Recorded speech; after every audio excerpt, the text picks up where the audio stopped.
première fois que je présente une table ronde, donc vous serez indulgents. Donc je remercie déjà ces dames d'être venues ici et puis de traiter de ce sujet, effectivement, dont on ne parle pas beaucoup. Ça fait pourtant partie des violences faites sur mineurs. Donc vous avez vu, je suis gendarme, donc moi c'est mon propos en fait, mon quotidien. Et c'est vrai que la prostitution, alors en province, moi je ne suis pas parisienne, et en plus en gendarmerie on est un peu moins impacté. Il n'en reste pas moins que nous avons des cas, et c'est vrai qu'en parler, ça permet forcément, quand on identifie, ensuite de pouvoir mieux agir. Donc je vais laisser la parole à Madame de Rugy, donc, qui est déléguée générale de l'Amicale du Nid. Et petit clin d'œil, ils sont de plus en plus présents à Rennes, et pour nous c'est très très bien, car ça va nous permettre d'avancer. Merci. Merci beaucoup de cette introduction qui me fait changer l'ordre de ma présentation. Effectivement, là, nous sommes c'est la table ronde des acteurs de terrain. Donc, peut-être qu'on va reprendre sous une autre forme pas mal de points qui ont été dits auparavant. Et donc, en tant qu'acteurs de terrain, nous sommes appelés à faire des diagnostics partagés dans des régions où, comme en Bretagne, on nous a accueillis en disant « mais c'est pas la peine qu'il y ait une association spécialisée, il n'y a pas de prostitution ». Bien sûr, et nous nous apercevons dans les 4 départements, donc en Ille-et-Vilaine c'est en cours et on va certainement se revoir, que non seulement la question de la prostitution existe, mais la question de la prostitution des mineurs apparaît de façon absolument massive. Et ça, nos diagnostics partagés, c'est quand on interroge les acteurs, actrices de terrain, de façon qui peut être anonyme si il et elle le veut. Et là, on voit apparaître cette question de la prostitution des mineurs, que ce soit en Bretagne, que ce soit dans le Maine-et-Loire, que ce soit même en Creuse, que ce soit dans des départements de la région Île-de-France.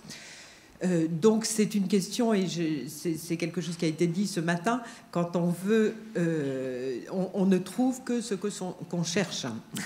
Et là-dessus, sur la question de la prostitution des mineurs, il y a une prise de conscience qui est en train de vraiment prendre un tournant. Alors, d'où est-ce que je parle? Quelle est la légitimité de l'Amicale du Nid sur le terrain? Donc, l'Amicale du Nid a été créée en 1946. Et elle a été créée pour agir en direction des personnes adultes en situation de prostitution. Maintenant, beaucoup parmi les personnes adultes que nous recevons, nous accompagnons entre 4000 et 5000 personnes adultes par an, beaucoup nous disent que la prostitution a commencé quand elles étaient mineures, qu'elles soient françaises, nigérianes, roumaines. Pas toutes, mais beaucoup. Ensuite, l'Amicale du Nid, avec ses professionnels dignement représentés dans la salle et qui sont invités à intervenir également, l'Amicale du Nid, depuis également pas mal de temps, conduit des actions de prévention auprès des jeunes. Donc, actions de prévention, bien entendu, prévention de la situation de prostitution, prévention également du devenir client. Je reviendrai sur ce terme client. Et dans toutes les actions, enfin dans beaucoup d'actions de prévention, soit il y a des révélations de situations de prostitution, soit on sent qu'il y a quelque chose, et d'où la nécessité. Nous, on ne fait pas d'action de prévention sans travailler avec l'équipe, que ce soit l'équipe de la PJJ, l'équipe du foyer, l'équipe du collège. Et donc, depuis 2010, nous avons changé nos statuts pour ouvrir la possibilité de nous adresser aux mineurs. Mais comme nous sommes une association de terrain, nous y allons progressivement en nous forgeant une expérience et en nous appuyant sur le partenariat. Donc je reprendrai la question que vous avez posée. Oui, la question du partenariat, elle est cruciale dans toutes les actions du travail social et du travail avec des personnes en difficulté, mais en particulier pour les mineurs. Et là, plusieurs remarques de choses qui changent en ce moment. D'abord, la loi de 2016 a apporté la création de commissions départementales de lutte contre le système prostitutionnel, avec des médecins, avec le préfet, avec le conseil départemental. Donc, ça ne résout pas tout, mais ça fait que des institutions différentes se retrouvent assez régulièrement autour de cette question de prostitution et certaines commissions départementales s'emparent de la question des mineurs. Donc là, ça donne un atout de plus. Maintenant, la question des équipes pluridisciplinaires, elle est bien sûr absolument cruciale pour les mineurs, puisque nous, en tant que travail social, nous ne sommes pas, sauf dans un département dont je vais vous parler, nous ne sommes pas habilités pour intervenir auprès des mineurs. Nous ne pouvons intervenir qu'en renfort des professionnels de la protection de l'enfance. Et c'est ce que nous faisons par exemple à Paris, où nous avons une chargée de mission qui prend des contacts avec les professionnels de la protection de l'enfance pour faire des réunions d'équipe pour qu'on réfléchisse ensemble. Plus on réfléchit ensemble, plus on a des chances d'être plus intelligent. Et bien sûr, nous proposons des formations. Alors, formations principalement pour pouvoir travailler ces représentations sur la prostitution, puisque la prostitution, et surtout des mineurs, hein, quand on n'a pas réfléchi, ça paralyse. Malgré toutes les actions que font la CPE et d'autres actions, ça ne paraît pas facile pour des professionnels qui n'en ont pour la plupart pas entendu parler pendant la formation initiale, de pouvoir parler de cette question, aborder cette question de prostitution. Il y a une sidération quand on parle de la prostitution des enfants qu'il faut commencer à vraiment travailler. Alors, est-ce que, sur la question des chiffres, j'y reviendrai pas parce que j'ai pas plus de billes Carmel, juste une petite enquête qui a été faite en 2016 en Languedoc-Roussillon, auprès de professionnels de l'éducation nationale et de la protection de l'enfance. 56% des professionnels avaient vu au moins une situation de prostitution. Bon, ça ne veut rien dire sur le chiffre total, mais c'est quand même une vision où c'est pas si rare que ça. Donc, est-ce qu'actuellement on observe une transformation, un accroissement de la prostitution des mineurs ? Peut-être, ou peut-être est-ce que c'est notre regard qui les trouve plus, et le regard pluridisciplinaire, que ce soit l'action de la justice, l'action des médecins. Moi, c'est mon hypothèse, hein, que vraiment la question de la prostitution des mineurs prend sans doute des formes différentes avec les moyens Internet, mais que surtout le regard est en train de changer et c'est en train de devenir une préoccupation majeure qui donne une urgence d'agir. Alors, agir, je vais peut-être enfoncer quelques portes ouvertes, mais je voudrais bien les reprendre. Pourquoi est-ce qu'on a envie d'agir par rapport à la prostitution des enfants ? D'abord, ce n'est pas une question de morale, alors pas au sens philosophique, je ne m'y risquerai pas après l'exposé brillant qu'on a eu ce matin, mais ça n'est absolument pas de la morale au sens le plus ras des pâquerettes possible, hein. Mais c'est la prise en compte des conséquences qu'ont toute forme de prostitution sur les jeunes. Et bien sûr, dans un centre de victimologie pour mineurs, ces conséquences sont bien connues. Mais c'est ça qui nous préoccupe. Pourquoi est-ce qu'il faut intervenir le plus en amont possible pour essayer de prévenir ces conséquences qui peuvent être à long terme sur la vie des enfants qui ont été en situation de prostitution. C'est pour ça que nous parlons beaucoup de la loi qui, avant même la loi de 2016, c'était la loi de 2002, qui est mal connue dans le secteur social, hein. Il est de plus en plus, mais depuis 2002, un enfant en situation de prostitution est un enfant en danger. Alors ensuite, ce qu'il y a de difficile et de paralysant pour les adultes qui s'occupent des mineurs en situation de prostitution, c'est que la prostitution, ça concerne le sexe, une certaine forme de sexe. Et donc, il y a une grande difficulté à travailler avec les mineurs autour de ça, mais ça va être brillamment expliqué.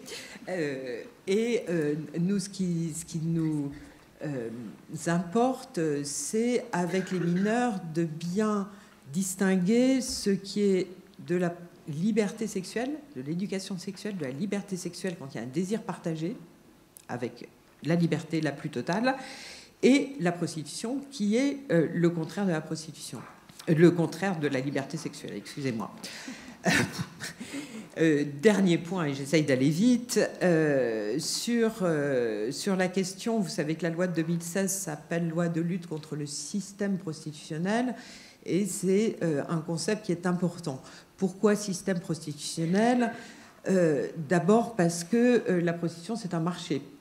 Et effectivement, il faut voir alors on les appelle comme on veut, les clients, les consommateurs, les acheteurs. Client, ça me plaît pas trop parce que ça voudrait dire que c'est un acte qu'on achète la disposition du corps d'un être humain, comme on achèterait un paquet de lessive. Mais il faudrait trouver un autre mot. En tout cas, le système, c'est un marché avec beaucoup d'argent qui fait que, oui, il y a des clients pour acheter des corps d'enfants. C'est une niche commerciale extrêmement juteuse. D'où la nécessité de poursuivre, comme on l'a entendu ce matin, quand on arrive à les trouver, ceux qui se permettent cet achat qui est complètement destructeur et qui font que le marché est alimenté par les différents trafiquants, même si la prostitution des mineurs n'est bien sûr à d'autres éclairages que la traite traditionnelle, je dirais, avec les gros réseaux. Le dernier point qui semble fondamental, mais qui va certainement être aussi repris par les autres interventions, c'est que les facteurs qui mènent les jeunes à cette situation de prostitution, jeunes filles ou jeunes garçons, sont des facteurs qui sont complexes. Hein. C'est-à-dire que on a l'impression, en lisant certains articles de grande diffusion, que bon, c'est les jeunes maintenant, c'est la culture jeune. Brusquement, une fille ou un garçon va se réveiller le matin en disant « Tiens, je veux m'acheter des chaussures de luxe, je vais me prostituer ». C'est une image totalement fausse. Hein, totalement fausse. C'est-à-dire, ce sont des jeunes qui sont pris dans un système avec des normes sociales, avec cette hypersexualisation de la société, avec cette marchandisation, avec cette assignation des filles notamment à se valoriser par le corps qu'on montre, et du corps qu'on montre au corps qu'on monnaie, il y a un pas. C'est tous ces critères aussi, enfin ces critères de vulnérabilité individuelle. On a parlé des violences sexuelles dans l'enfance, c'est pas une règle absolue, mais c'est une grande fréquence. On a parlé d'événements psychotraumatiques diffus qui sont pas forcément apparents même au jeune lui-même. Et ce sont ces facteurs de fragilité, de vulnérabilité qui se rencontrent avec la rencontre d'un agresseur, hein, que ce soit la rencontre d'un client, que ce soit la rencontre du lover boy qui veut gagner du fric en exploitant sa petite amie, puis deux, trois femmes. Ce sont toujours des rencontres avec des agresseurs qui exercent cette violence. Donc là, c'est vrai que même face à des jeunes qui ne se reconnaissent pas, et c'est souvent le cas comme victimes, le positionnement, c'est de se dire ces jeunes sont dans un engrenage qui ont fait qu'ils sont dans cette situation-là, et c'est une base pour les accompagner. Maintenant, les accompagner, donc on a essayé de voir pourquoi agir, donc maintenant comment agir. Alors, il y a beaucoup de façons d'agir, une des façons étant bien sûr, comme je le disais tout à l'heure, la formation et le travail surtout avec les professionnels. Comment est-ce qu'on peut, au-delà d'une formation, réfléchir ensemble, analyser une situation et avoir des pistes avec autant d'intervenants différents, autant de professionnels différents que possible. Mais là, je vais vous parler d'une expérience qu'on mène depuis 2 ans à Marseille, où là, on a reçu l'agrément du conseil départemental pour pouvoir intervenir directement, en suivant tout le circuit d'autorisation, auprès des mineurs qui sont en protection de l'enfance. Donc, on travaille avec des mecs, avec des foyers, avec la protection de l'enfance. Donc, soit ces établissements nous demandent de venir faire une intervention auprès des jeunes, intervention où on pose la question, enfin, on pose le thème de l'intervention, c'est la question de la prostitution. On peut intervenir de diverses façons, que ce soit avec un film, avec un débat, avec... Il y a même quelques chansons de rap qui permettent d'intervenir. Hein. Elles sont rares, d'habitude c'est plutôt dans le sens, mais il y en a quelques-unes qui sont bien.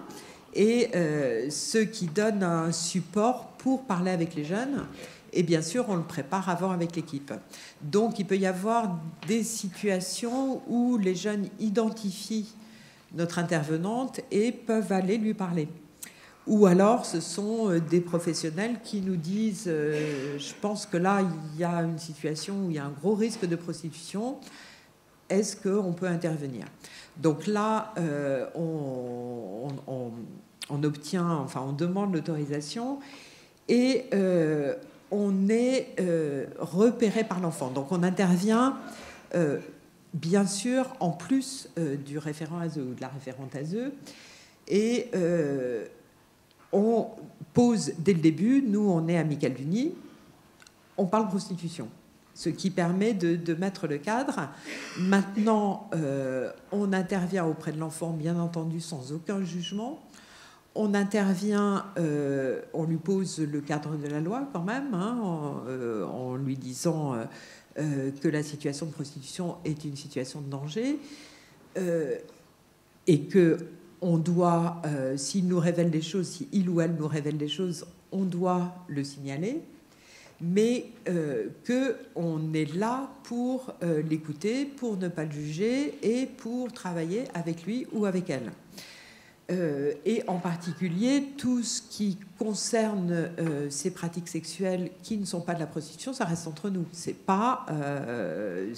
On ne va pas tout mettre sur la table devant tout le monde. Et que ce qu'on crée avec ces jeunes filles, mais aussi quelques jeunes garçons, hein, c'est un lien de confiance. Un lien de confiance dans un cadre clair, on sait de quoi on parle. Hein. D'ailleurs, c'est amusant, des jeunes parlent de ma référente prostite. Alors, ça arrive. Et alors là, commence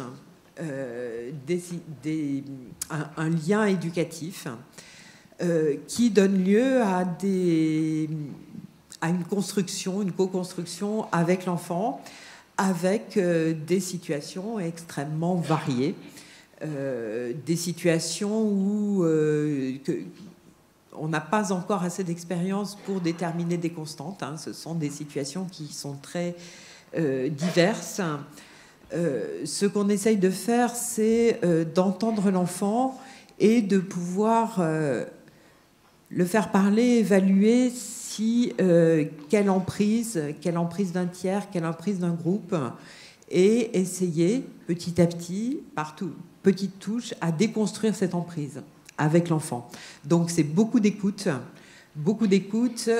avec la nécessité de faire un cadre où l'enfant se sent en confiance. Donc ça peut être dans un trajet en voiture, hein, la voiture c'est très favorable.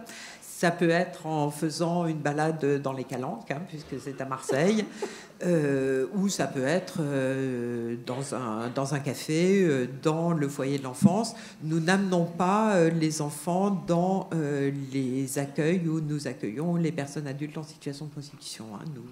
Nous séparons les lieux. Là, je voudrais vous donner, entre autres, deux illustrations.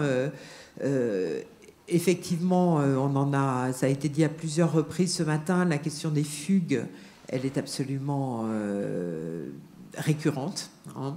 Là, je vous citerai l'exemple d'une jeune fille Donc il y a un lien qui s'est établi, un lien difficile hein, quand elle était dans son foyer. C'est une jeune fille comme celle dont on a parlé souvent ce matin, c'est-à-dire qui revendique. C'est mon choix, ça ne vous regarde pas.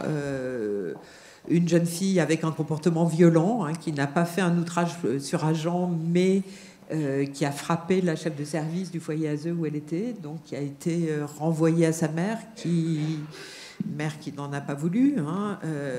Donc la petite a été en fugue avec toujours un lien par Snapchat hein, ou par WhatsApp, qui peut avoir des côtés négatifs comme positifs, un lien avec notre éduc où elle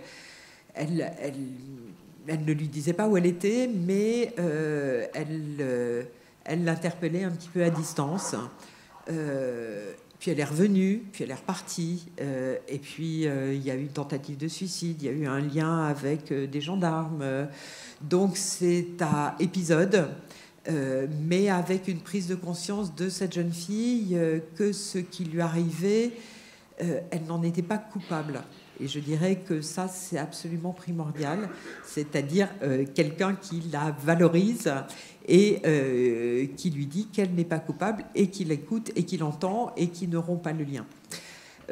Très très vite, une autre situation d'un jeune garçon qui avait été rejeté de sa famille très violemment pour son orientation sexuelle, qui était exploité par des proxénètes.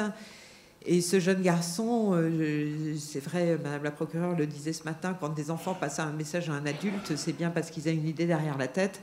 Ce jeune garçon nous a donné l'adresse de l'appartement où il est exploité, le nom de ces deux proxénètes femmes. On l'a transmis au procureur et il ne nous l'a pas dit directement, mais bien entendu, c'est ça qu'il nous demandait. Hein. Et donc, il continue à être suivi, mais il n'est plus en situation d'exploitation. Voilà, je conclurai là puisque mon temps est abouti et je passe la parole. Merci beaucoup, Anne de Rugy.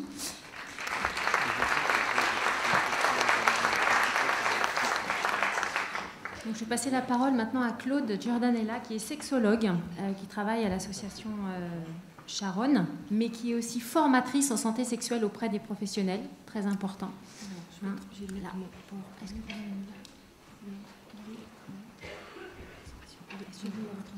oui, oui.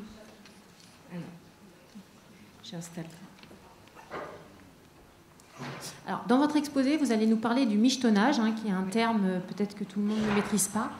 Mais vous allez nous expliquer pourquoi vous employez celui-ci et pas un autre. Mais on parle tous du même sujet, à savoir la prostitution. Je vais vous laisser faire pour l'instant. Donc, oui. Voilà.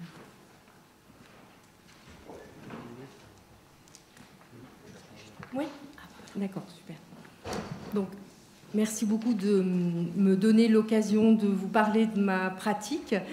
Donc, moi, je suis sexologue et effectivement, je rencontre, dans le cadre de la consulte sexo de l'association Charonne, à la fois des équipes et des jeunes pour travailler sur la prostitution des mineurs et nous, ce qu'on appelle michetonnage. Alors, je vais lever une ambiguïté immédiate parce qu'il y a des rumeurs qui courent très fréquemment en disant qu'en parlant de michetonnage, on minimise, on banalise, on ne parle pas vraiment de la prostitution, on n'est pas vraiment dans le texte. Clairement, si on parle du michetonnage ou de l'escorting, c'est parce qu'on travaille avec des jeunes en direct et que ce sont les mots qu'ils utilisent et qu'on part de leurs mots pour avancer sur ce travail. Mais bien évidemment qu'on ne banalise rien, on ne minimise rien, on parle bien de la prostitution des mineurs, on est bien dans des activités de prostitution et on est bien clair là-dessus. Donc ça, c'était important que je puisse le mettre en place parce que c'est vrai que sinon, on a l'impression que c'est quelque chose d'à part. C'est pas du tout, ce sont des activités de prostitution, bien évidemment. Donc, cette consulte sexo de l'association Charonne, elle existe depuis 3 ans.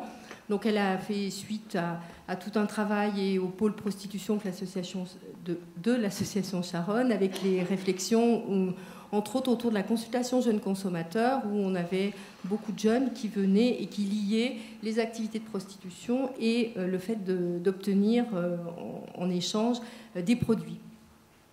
Voilà, donc on a créé cette consultation. À ce jour, on a un peu plus de 130 jeunes. On suit un peu plus de 130 jeunes depuis 2 ans et demi, 3 ans. Donc on les suit sur différents endroits, à la fois sur Paris, une fois par semaine, sur le Val-de-Marne, puisqu'on a une consultation qui est installée à Vincennes, dans un centre de planification, et sur l'Essonne, puisqu'il y a une consultation aussi qui est installée dans un centre de santé sexuelle de Massy. Donc voilà. Et on est sur le phénomène est le même à peu près sur tous les territoires. On n'a pas forcément des choses différentes. Alors, vous allez certainement réentendre ce que vous avez déjà entendu peut-être toute la journée, mais la pédagogie de la répétition, c'est toujours bien. Et donc, l'idée, c'est de se dire quel profil de ces jeunes qu'on peut recevoir. D'abord, à 80% des filles et à 20% des garçons. Donc, on est bien aussi sur un phénomène où les garçons émergent doucement. Sans doute, la problématique de l'activité sexuelle selon une conduite plus ou moins homosexuelle fait que les garçons arrivent moins vite, mais bien évidemment que les garçons sont dans les mêmes conduites que les filles, les mineurs garçons comme les mineurs filles.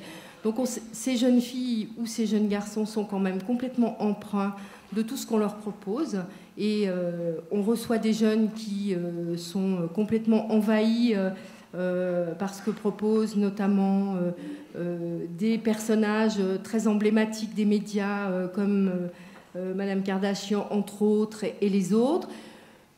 Cette notion d'échange et de michetonnage, d'escorting, de prostitution, elle n'est pas non plus très très récente par rapport à tous ces mineurs, à toutes leurs activités, puisque dans le film Un diamant sur canapé Diamant sur canapé avec Audrey Hepburn, on était déjà dans ces conduites-là. Donc ils n'ont fait que s'inspirer de ce qu'on propose déjà depuis un certain temps. Mais avant tout, ce que je voulais vraiment dire, c'est que ces jeunes, peut-être qu'ils ont des activités qui nous interrogent, qui nous sidèrent, qui nous dérangent, mais avant tout, ce sont des ados, puisque on va dire que les premières, elles ont 12 ans, on les suit jusqu'à 12-25 ans. On va prendre les définitions de l'adolescence de la Société française de la santé de l'adolescent, puisque c'est 12-25 ans. On les suit plutôt sur 12, 20, 21, et puis après on passe le relais, on tente de passer le relais.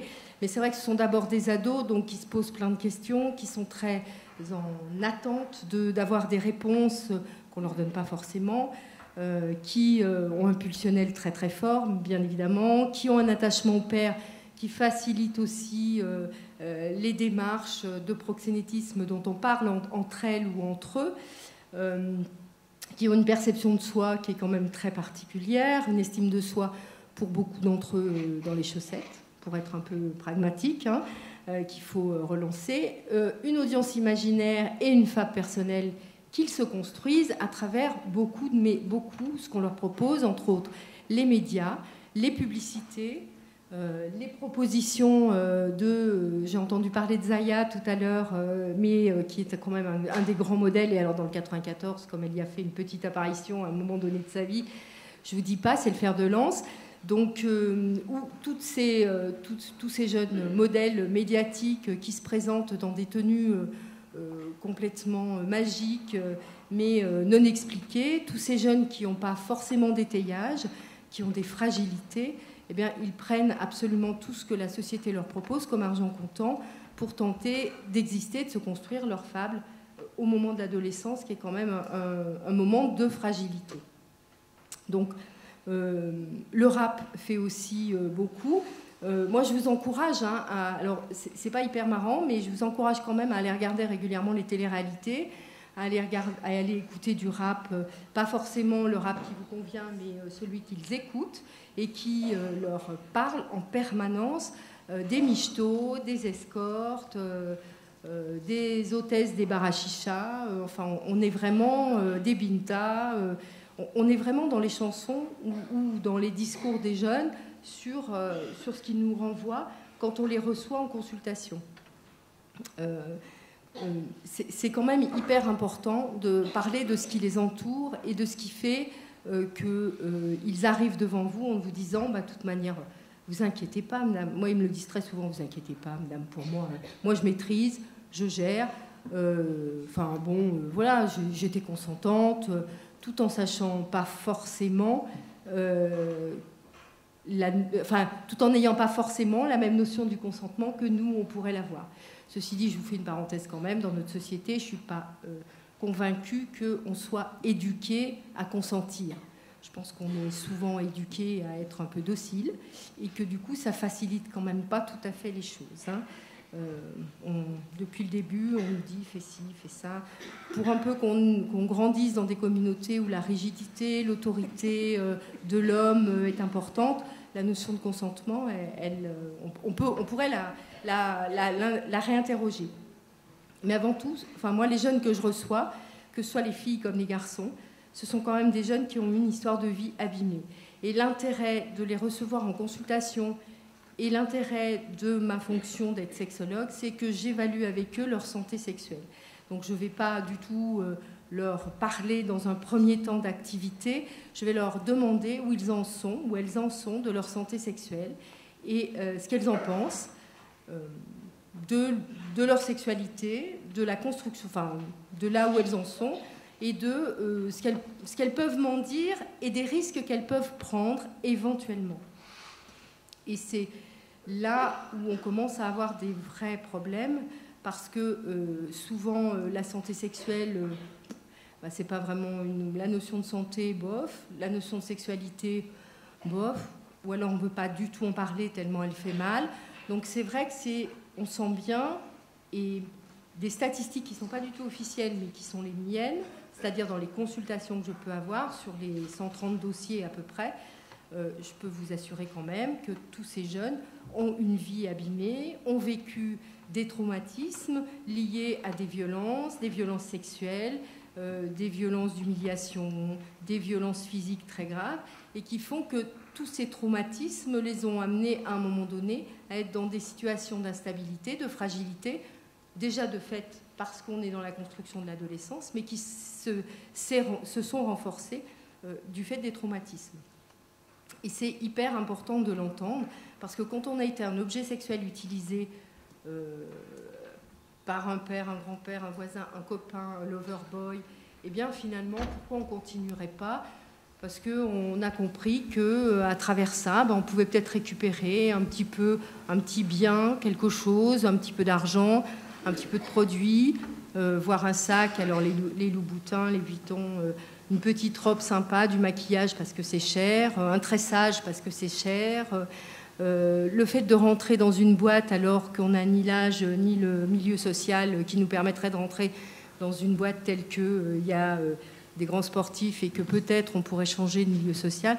Tout ça fait qu'à un moment donné, les traumatismes, ce que propose la société, eh bien, on va essayer de jouer la réciprocité entre tout ça et d'arriver à quelque chose.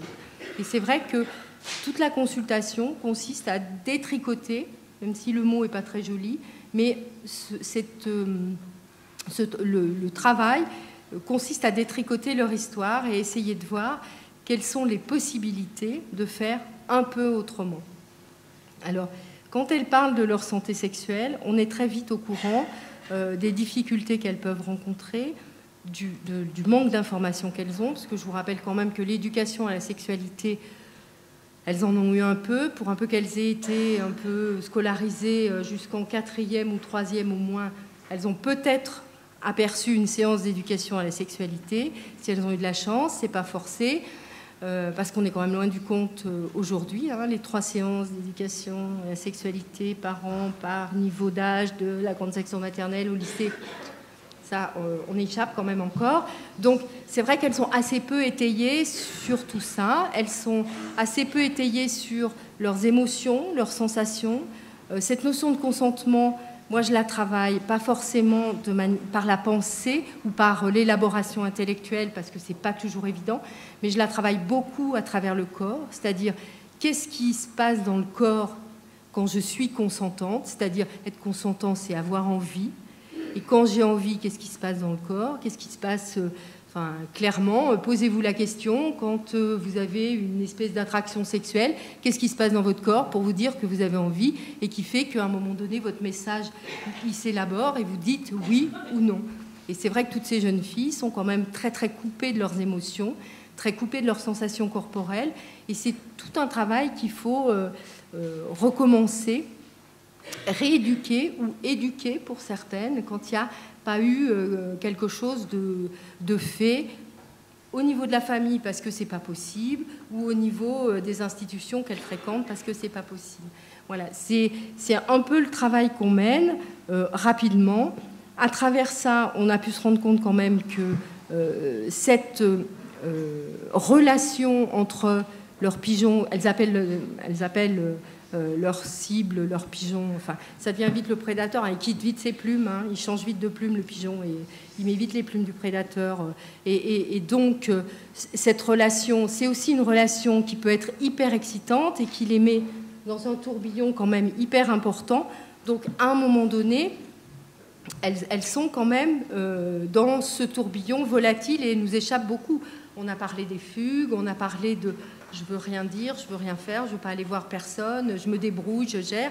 Mais c'est parce que cette sensation d'excitation, elle existe et elle est importante. Et à leur âge, enfin à l'âge de l'adolescence, mais comme à l'âge d'adulte aussi, cette notion d'excitation, elle est essentielle pour essayer d'exister un peu, quoi. Alors le côté adrénaline, moi je leur dis de temps en temps, mais si vous essayez autre chose pour me faire monter un peu l'adrénaline, le saut à l'élastique, pourquoi pas, mais ça n'a pas la même sensation, parce qu'aller rencontrer quelqu'un qu'on ne connaît pas, avec tout l'inconnu, avec tout ce que ça va entraîner, avec toute la part de peur et à la fois la part d'excitation, elle est quand même essentielle à l'adolescence. C'est toujours plus sympathique à l'adolescence de faire de la moto sans casque qu'avec un casque.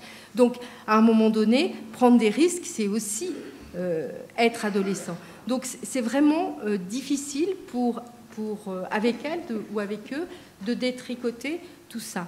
Et c'est vrai qu'au fur et à mesure du temps, enfin sur ces années où on a construit tout ça, on a fini par avoir des signes de repère, ce qui nous permet aussi, au-delà des consultations, d'essayer de travailler avec les professionnels qui les accompagnent.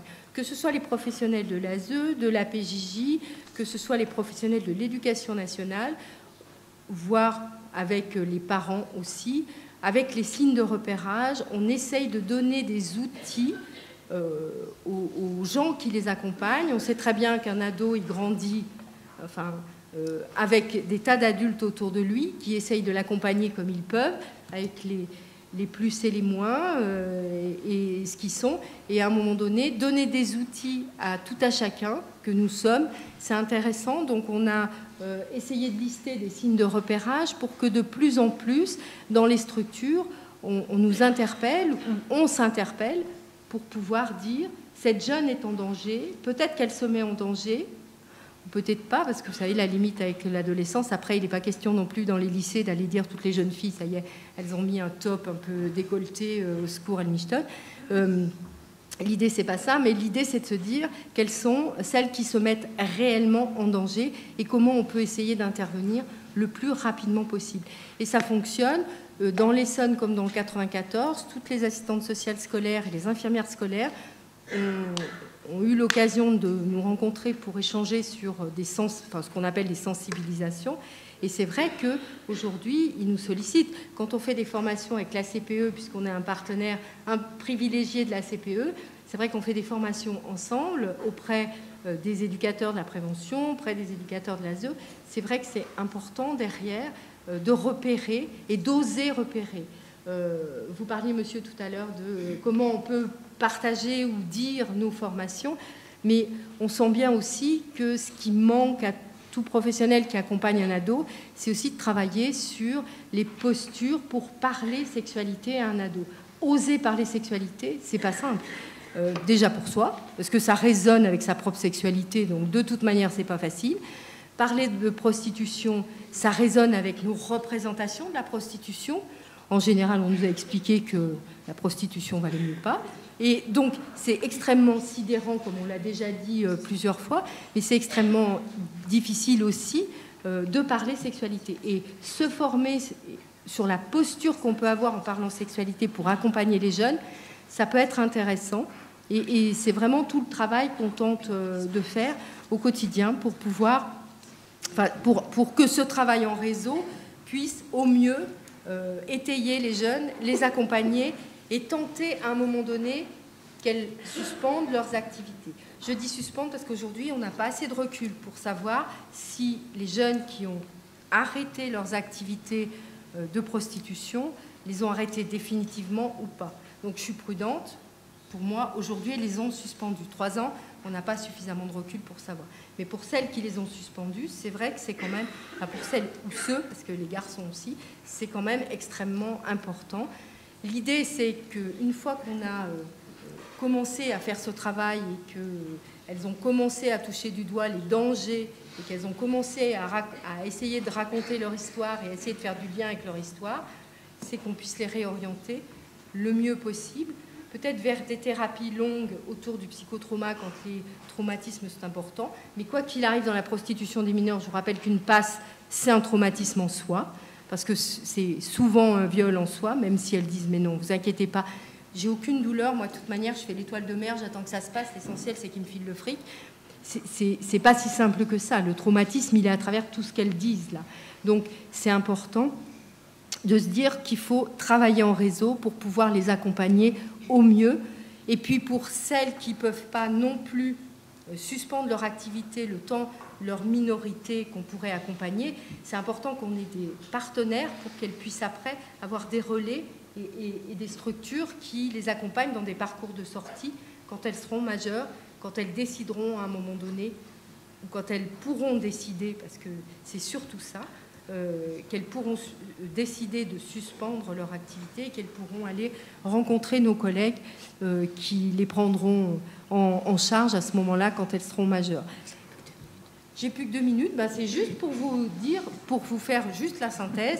Donc des consultations en direct auprès des jeunes et puis des rencontres qu'on appelle intervision avec les professionnels, souvent avant de rencontrer les jeunes, parce qu'elles ne viennent pas spontanément, elles viennent accompagner, et puis des formations à des équipes aussi sur les territoires pour lesquels on est mandaté. Alors, peu de financement, je voulais quand même le dire, hein. Et puis des vrais soucis aussi de lien avec l'hébergement pour pouvoir mettre ces jeunes filles à l'abri à un moment donné.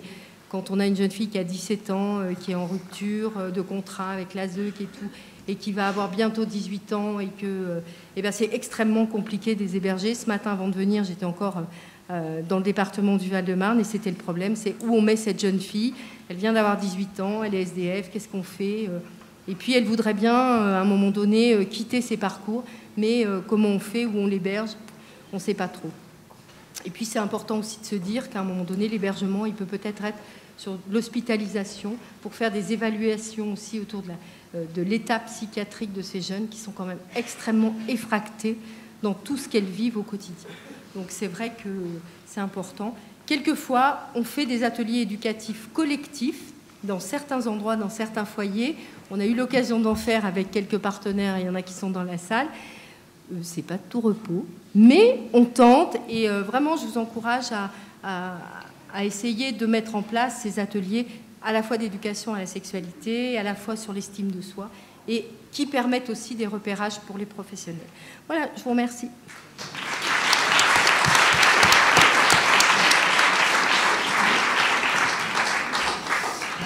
Eh bien, merci beaucoup de ce témoignage intéressant.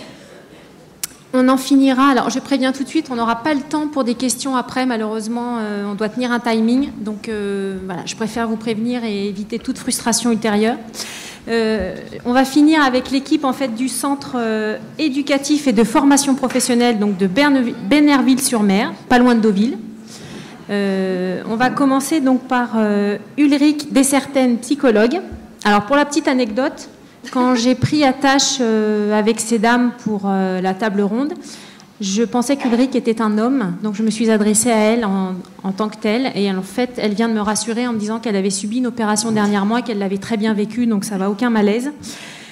Et sa collègue, Sabrina Araoun, éducatrice spécialisée, elles vont nous parler en fait de leur quotidien dans ce centre. Bonjour, donc je suis Ulrich Desserten. Et je suis venue avec ma collègue Sabrina. Là, je vais vous présenter notre travail. On va vous présenter notre travail au centre de Bénerville. Donc, c'est un CEFP, un centre éducatif de formation professionnelle. Je vais vous parler très brièvement de notre établissement et après, Sabrina va vous parler de l'accompagnement, de l'accueil des jeunes filles. Là, on va vous parler plus précisément des jeunes filles nigérianes qui sont toutes issues de la traite des êtres humains. Donc, on va d'abord, je vous présente notre établissement et ensuite, Sabrina prend la parole. Donc, nous sommes situés, nous sommes un établissement de l'ASE, Aide sociale à l'enfance. Donc, ce n'est pas une association, c'est un service public et on a une mission de protéger les enfants. Les jeunes filles, notamment, parce que nous accueillons que les jeunes filles chez nous. Les jeunes filles entre 14 et 21 ans. Elles sont toutes envoyées par les secteurs parisiens ou les secteurs de la banlieue. Donc, nous avons donc les deux, internat et offre de formation. Des formations qui ont progressivement changé selon le public qu'on accueille. Là, avec les jeunes Nigérianes, évidemment, on a créé d'autres formations qui sont plus accessibles aussi parce qu'elles sont toutes anglophones quand elles arrivent chez nous. Donc, l'indication pour nous, c'est surtout l'indication de les envoyer chez nous, c'est surtout que nous sommes éloignés de la région parisienne et comme elles doivent être mises à l'abri, elles viennent chez nous. Donc, en fait, l'accueil des jeunes Nigérianes, dont nous parlons aujourd'hui, a commencé en 2015 avec la crise migratoire et nous sommes actuellement à 16 jeunes filles sur un effectif de 54. Nous avons 54 places. Donc, à l'internat, il y a 32. Nous avons aussi un pôle semi-autonome pour des jeunes filles de 17 ans. Et après aussi un pôle autonome pour 10 places avec des jeunes filles qui sont plus âgées, à 18 ans. Donc voilà, en 2015, on a accueilli une et ça a progressivement augmenté. Et là, on est à 16. Donc toutes ces jeunes filles présentent des souffrances, des psychotraumas plus ou moins importants. Je vais vous en parler après. Je vais maintenant laisser la parole à Sabrina qui va vous parler de l'accueil et aussi de l'accompagnement de ces jeunes filles au quotidien. Tout à fait. J'espère que j'ai tout dit. Bonjour à tous. Donc pour moi aujourd'hui c'est un premier essai. Donc je vais essayer d'être au plus, vous faire le témoignage de mon expérience professionnelle en tant qu'éducatrice spécialisée à l'aide sociale à l'enfance auprès de ce type de public. Alors donc c'est un public de Nigérianes extraite d'un réseau de prostitution, de traite des êtres humains. Donc ce public a en effet une particularité, c'est que ce public est anglophone. Donc c'est vrai que dès l'accueil, la barrière de la langue, on doit avoir recours à des interprètes ou nous-mêmes, éducateurs spécialisés, pouvoir parler anglais. Par ailleurs, il y a aussi le fonctionnement du réseau. Elles sont extraites d'un réseau qui est basé en fait sur la manipulation mentale et depuis plusieurs mois et plusieurs années. Et cette manipulation-là, on peut apparenter cela au fonctionnement d'une secte. Parce que, comme Vanessa Simoni, présidente du Bus des femmes, l'a pu le dire auparavant, elles sont liées auprès d'une dette près d'un proxénète, avec une dette souvent très très importante qu'elles doivent rembourser. Cette dette fictive, en fait, ce contrat va être mis en scène lors d'une cérémonie religieuse qui se programme au pays avant l'arrivée, en effet, en Europe.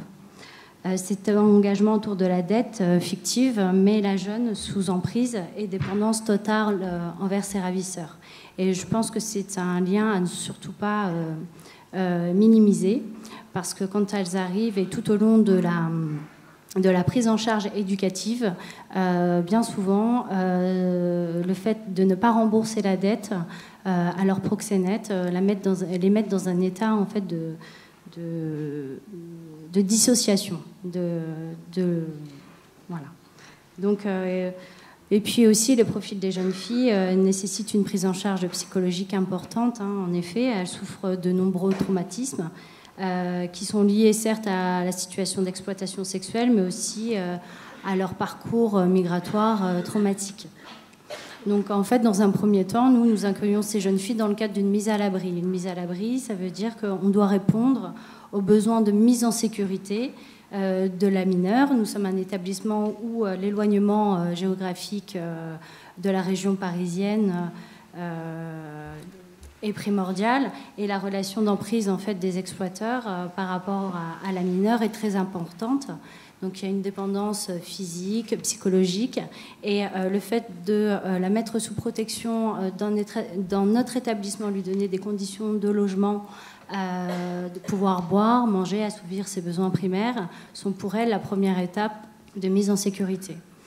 Les actions mises en place, les actions éducatives mises en place dans un premier temps vont être de nommer un référent éducatif qui va expliquer à la jeune toutes les mesures qui vont être prises auprès d'elle et leur bien fondé.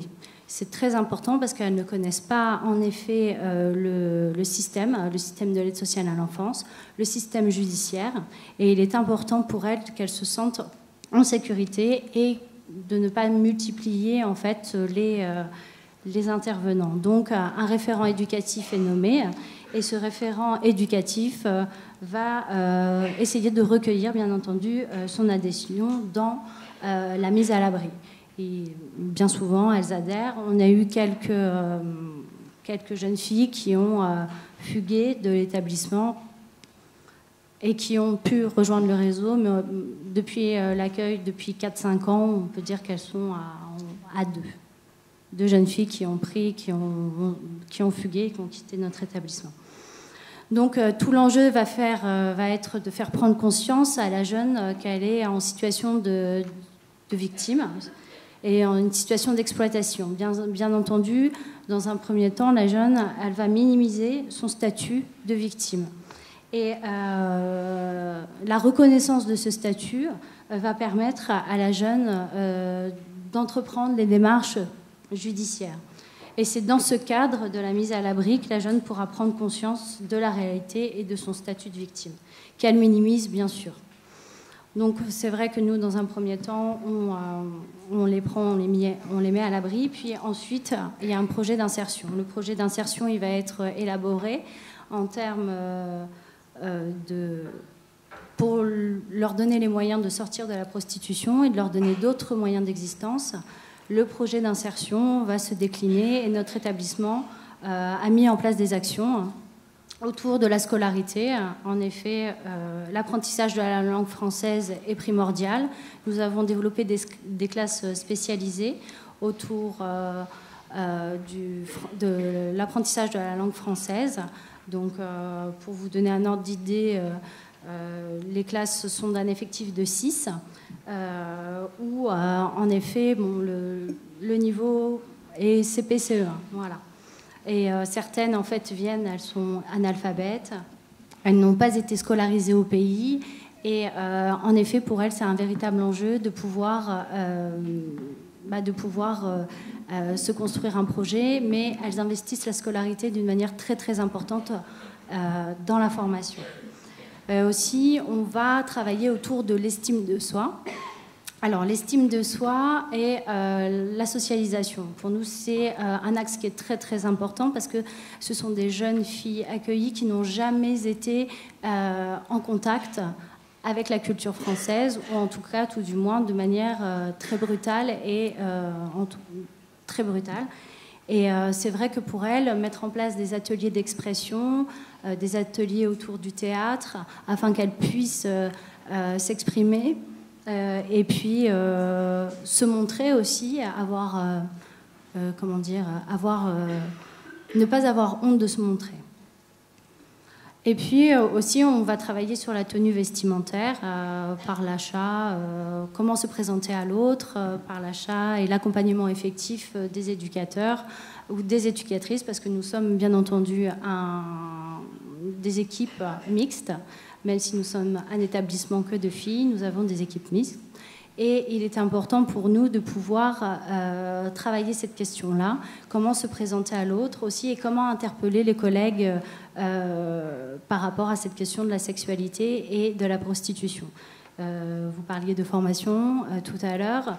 Dans notre établissement, des actions de formation par rapport à ces jeunes et à cet accueil-là a été mise en place, et notamment aussi la liberté, surtout pour que les collègues hommes puissent avoir à parler de prostitution ou de sexualité avec ces jeunes filles.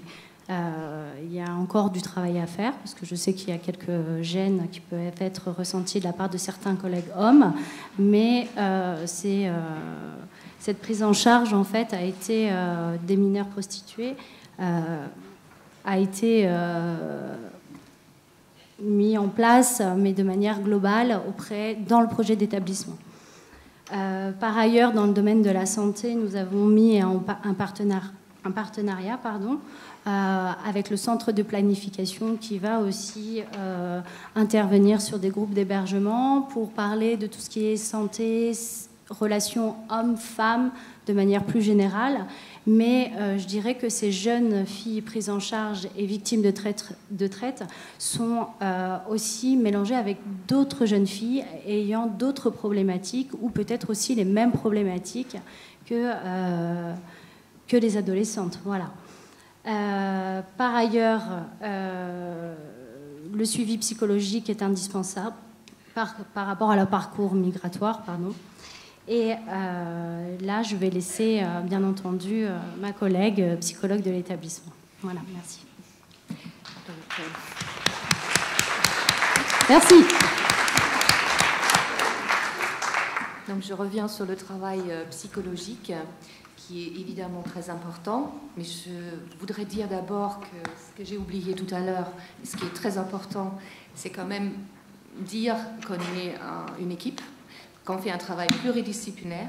Et si on est là aujourd'hui, éducatrice et moi, psychologue, on n'est pas les seuls dans notre établissement de travailler auprès des jeunes filles. Il y a notre directrice qui nous a accompagnés, je la remercie d'ailleurs. Et nous travaillons évidemment avec notre infirmière qui met en place, avec le médecin référent du centre qui est un généraliste qui travaille gratuitement pour nous, une fois par mois, on met en place un protocole pour l'accueil des jeunes filles sur le plan santé. Voilà, moi-même, je travaille beaucoup avec l'association Le Bus des Femmes. Je remercie d'ailleurs leur remarquable travail, Joséphine Magnin et sa collègue médiatrice culturelle Anita viennent une fois par mois chez nous pour parler aux jeunes filles et pour leur donner des conseils, des éclairages sur le plan juridique, aussi sur le plan psychologique. Alors, pour parler de mon travail, je vais d'abord vous parler de quelque chose qui peut-être est important à avoir en tête, c'est que les jeunes filles, il y a le problème de l'emprise à prendre en compte, et il y a aussi le problème du profil psychologique, ou bien, pour le dire mieux, les caractéristiques qu'on retrouve chez pas mal de jeunes filles que nous accueillons chez nous. Alors, elles sont toutes, évidemment, issues de la traite humaine, donc elles ont subi de la manipulation mentale, on leur a menti, on les a trompées, donc elles sont très très méfiantes, et pour travailler avec elles, il faut un travail de confiance, mais c'est pas gagné du tout, et ça prend beaucoup de temps, et souvent, elles maintiennent leurs histoires qu'elles ont apprises par les proxénètes, et pour les mettre en confiance, on a le Bus des Femmes qui intervient, mais il y a aussi... moi, ce que je fais dans mon travail à moi, c'est que j'écris le récit avec elle. Donc, pour parler du profil, des caractéristiques que j'ai retrouvées, qu'on retrouve chez beaucoup de jeunes filles chez nous, je parle de chez nous, ce sont souvent des jeunes filles qui se sont trouvées, qui sont des proies de ces proxénètes à cause de leur fragilité déjà. Fragilité de base, parce que ce sont des jeunes filles qui sont issues d'un milieu vraiment pauvre, très précaire, avec absence de scolarité. Souvent, ce sont des jeunes filles qui sont les aînées de la famille, qui ont des responsabilités très très tôt, qui prennent en charge la famille avec la mère, qui aident la mère et qui ont un devoir un peu de se sacrifier pratiquement pour leurs frères et sœurs, et qui ne sont pas scolarisés, qui rêvent de formation, qui rêvent d'aider mieux la famille. Donc elles vont souvent aussi, ce sont des enfants, des jeunes maltraités ou abusés déjà. Nous avons pas mal de jeunes filles qui ont été abusées avant par un membre de la famille ou par un inconnu. Enfin, c'est très fréquent qu'on trouve de la maltraitance aussi. Des jeunes filles qui ont été battues, maltraitées par les parents ou la belle-mère. Je pense à plusieurs cas. Donc, nous avons à la base déjà un profil de fragilité. Là-dessus, c'est pas fini parce qu'après, elles vont traverser un parcours horrible. Elles vont traverser souvent le désert parce que peu de proxénètes leur donnent l'occasion de prendre l'avion, ce qui les met moins en danger peut-être sur le trajet, parce que nous avons, la plupart passent par la Libye. Et là, souvent, il y a une violence extrême. Elles sont témoins de meurtres, elles sont même elles-mêmes victimes de viols et de maltraitance. Donc, parfois, elles passent plusieurs mois en Libye. Donc, on a déjà, elles subissent déjà plusieurs violences sur le trajet. Ensuite, quand elles arrivent, avec le bateau, là aussi, la traversée n'est pas sans péril et elles sont dans des bateaux surpeuplés avec plein de monde. Donc, c'est extrêmement horrible. Et quand elles arrivent en Europe, elles pensent travailler dans un supermarché parce que c'est ça qu'on leur a dit, ou elles vont travailler comme hôtesse d'accueil. Elles vont découvrir, c'est la désillusion totale parce que la madame qui les a baratinées auparavant, elles vont découvrir qu'elles ont à se prostituer dans la rue et elles sont obligées de rembourser donc une dette qu'on leur a fixée, qui est souvent complètement surdimensionnée, à l'ordre de 30 à 60 000 euros selon les situations. Et elles n'ont aucune idée, bien sûr, quand elles sont dans le pays, à quoi correspond cette somme. On leur dit c'est vite fait, tu vas faire ça en quelques mois, tu vas rembourser. Ce qui, évidemment, n'est pas le cas. Donc, quand elles arrivent j'oublie, il y a aussi, évidemment, les maltraitances de la madame. Ça aussi, des conditions, parfois, extrêmement horribles dans les appartements, où il y en a une qui disait qu'elle devait se coucher sous la table de la cuisine, qu'elle n'avait même pas de chambre, et elle devait travailler nuit et jour. Et puis avec des clients souvent complètement pervers et maltraitants aussi, avec des violences physiques et bien sûr aussi sexuelles. Donc c'est comme ça qu'on les accueille chez nous. Donc évidemment c'est extrêmement lourd et nous avons à repérer souvent des symptômes très importants. Ah, d'accord. Donc la plupart des jeunes filles présentent des symptômes de psychotrauma, bien sûr, avec des troubles du sommeil très importants, avec des cauchemars, avec tout ce qu'on connaît en psychotrauma, des intrusions, des flashbacks, et puis des angoisses, des troubles dépressifs, avec aussi des idées suicidaires. Donc avec une méfiance extrême aussi, une hypervigilance, avec parfois des idées persécutives. Nous avons pas mal qui aussi développent à l'égard des éducateurs des idées un peu paranoïaques. Voilà. Alors, mon travail se situe surtout dans l'accueil. Je vais les accueillir et je vais essayer de les mettre en confiance donc dans un endroit sécurisé où je leur explique ma fonction, et puis on va écrire leur récit. Et ça, j'ai aussi fait de l'accompagnement à l'OFPRA, donc pour la demande de l'asile. Et souvent, dans cet accompagnement et dans le travail qu'on fait ensemble autour du récit, s'installe un climat d'une certaine confiance. Je ne vais pas dire de la confiance parce que c'est pas gagné, mais une certaine confiance. Et puis ça leur permet de se libérer, de verbaliser aussi les angoisses et tout ce qu'on a comme crainte. Donc on leur permet de verbaliser en fait ce qui est difficile. Là, je suis un peu stressée par le fait que j'ai plus le temps parce que j'ai plein de choses à dire. Bon, alors évidemment, oui, c'est ça. Alors l'importance, c'est quand même la construction d'un projet qui est valorisant pour elles, et aussi valorisant sur le plan personnel, bien sûr, hein, leur donner à nouveau confiance en elles, ou confiance tout simplement parce qu'elles ont peut-être jamais eu confiance en elles, et valoriser tous les atouts qu'elles ont eus pour pouvoir justement arriver jusque-là. C'est-à-dire quand même une force, parce qu'il faut de la force pour arriver jusqu'à nous, et puis valoriser tout ce qu'ils peuvent trouver comme dans leur personnalité, des ressources personnelles, avec de la formation qui est très importante pour elles, et aussi des activités qui leur permettent de s'accrocher à quelque chose, et aussi de leur permettre de devenir actrices sur leur vie. C'est quelque chose d'essentiel, c'est de pouvoir se dire qui je veux être, j'ai vécu tout ça, se reconnaître aussi victime, et puis le travail est très long, et le travail est possible surtout quand elles sont prêtes à s'émanciper du réseau, de la dépendance du réseau, et aussi parfois de la famille qui parfois est impliquée dans le réseau. Et quand elles sont prêtes à se dire je me considère comme victime et je leur dois rien du tout, quand elles se sont aussi, quand on a travaillé la culpabilité qu'elles peuvent avoir face à des pressions familiales, à des pressions du réseau, là on peut faire un réel travail thérapeutique, mais c'est vraiment long, et nous sommes là. Nous avons une jeune fille qui vient de partir seulement là, en fin 2018, donc nous avons très peu de recul par rapport à notre travail, mais nous mettons en place tout ce qu'on peut pour aider ces jeunes filles. Et les indicateurs positifs, évidemment, pour nous, c'est quand elles s'engagent dans une plainte contre leur proxénète, quand elles sont prêtes à parler le français aussi, parce qu'il y en a qui ne veulent pas forcément s'engager dans une formation tout de suite.